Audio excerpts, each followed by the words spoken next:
Mr. and Mrs. Brown first met Paddington on a railway station, which was how he came to have such an unusual name for a bear.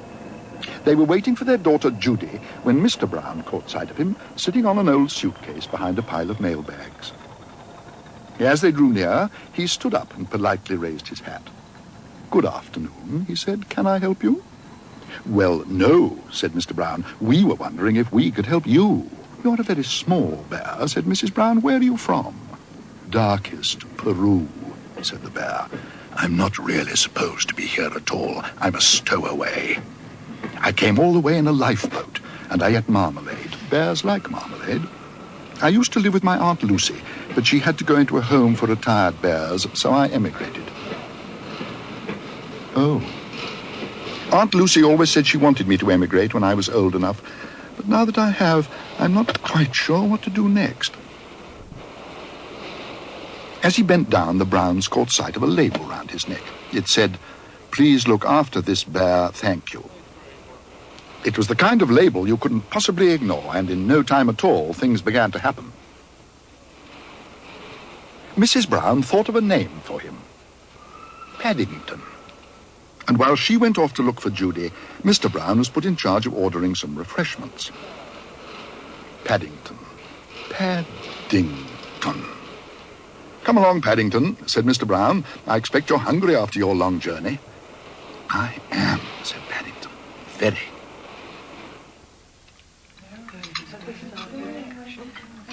Paddington had never been taken out to tea before, and he was very excited. "I don't suppose there are many bears who've been inside a buffet, Mr. Brown," he exclaimed. No, said Mr. Brown. Especially one with buns.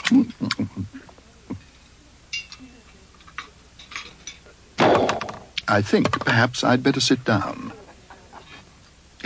Yes, said Mr. Brown, trying hard to pretend that he had tea with a bear every day of his life. "Hello, Mrs. Brown," called Paddington as he caught sight of the others. "Don't go away. We're in here."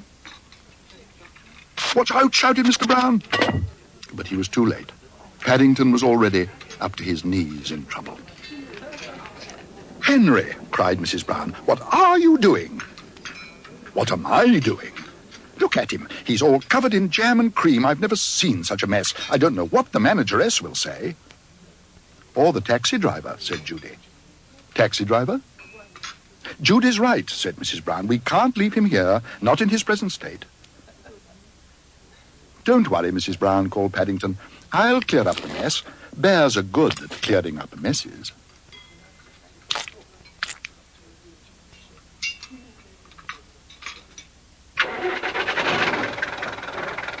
"Number 32 Windsor Gardens, please, as quickly as you can."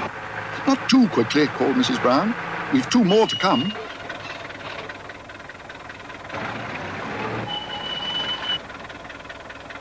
"Is that one of them?" asked the driver. "He's covered in white stuff."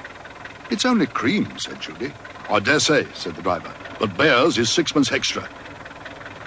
Sticky Bears is 9pence. 9pence extra!" exclaimed Paddington hotly. He directed a hard stare at the driver. He seemed to go a funny shade of pink. "Gosh," said Judy, "how did you learn to do that?" "My Aunt Lucy taught me," said Paddington. "She said it might come in useful one day." "Mary," said Mr. Brown, "are you sure we're doing the right thing?" "That," said Mrs. Brown, "remains to be seen. I've never had a bear about the house before, but I have a feeling things may never be quite the same again."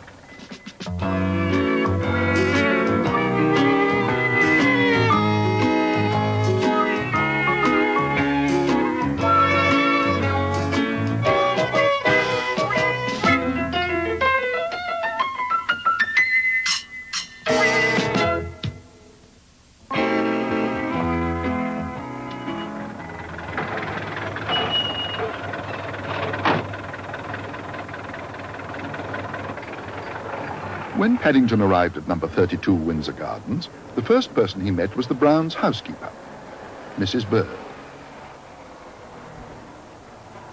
"Good afternoon," he said. "I'm from darkest Peru, and I've come to stay."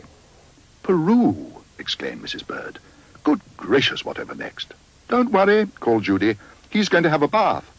Hold on, Paddington, I'm just coming." "Did you say you're from Peru?" called Mrs. Bird. "Darkest Peru," said Paddington. "In that case, I'd best be getting some more marmalade in." "Fancy knowing I like marmalade," exclaimed Paddington. "Mrs. Bird knows everything about everything," said Judy. "She sounds just like Aunt Lucy," said Paddington. The next person Paddington met was Judy's brother Jonathan. And while Jonathan put some bubble mixture into the bath, Paddington listened carefully to his instructions. "There's some soap," said Judy, "and a towel, and a brush so that you can scrub your back." Paddington felt he would sooner just sit in a puddle, but he didn't like to say so. "It sounds very complicated," he announced. "Well," said Judy, "don't forget to wash your ears. They look very black." "Black?" said Paddington hotly. "Black? They're meant to be black. At least, I think they are." For a moment or two, he toyed with the idea of whitening his ears with a toothpaste, but he soon gave that up. There were other, much more interesting things to do.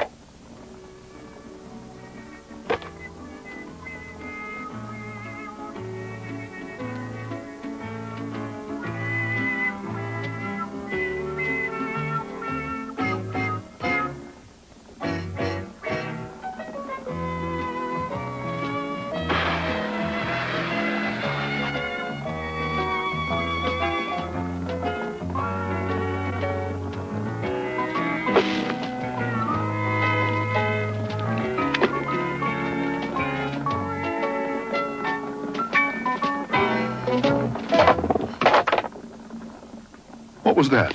exclaimed Mr. Brown. "Perhaps it was Mrs. Bird," said Judy. "Bang went our tea by the sound of it." Unaware of the alarm he was causing, Paddington busied himself making a foam map of South America.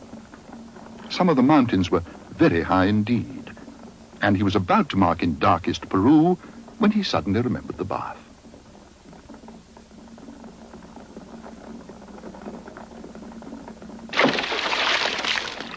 "What is going on?" exclaimed Mr. Brown. "Don't tell me Mrs. Bird's fallen in the washing-up water now." "That's funny," said Jonathan. "Talking of water." "Gosh!" cried Judy. "Look!" "Paddington, he's in trouble." To say that Paddington was in trouble was to put it mildly. He tried calling out, "Help," fairly quietly, so as not to disturb anyone, and then much louder, "Help! Help!" "Paddington," said Judy, "you've still got your duffel coat on." "I didn't want to get too wet," gasped Paddington. "Only I think I have done after all." "Help! Why ever didn't you pull the plug out?" exclaimed Jonathan. "Pull the plug out?" repeated Paddington. "Nobody said anything about that. I shall never, ever have a bath again," he said firmly. "It's much too complicated." But before he went to bed that night, Paddington did have one more go. "It's what's known as a dry bath," he announced. "It's safer than using water, and it's much less messy."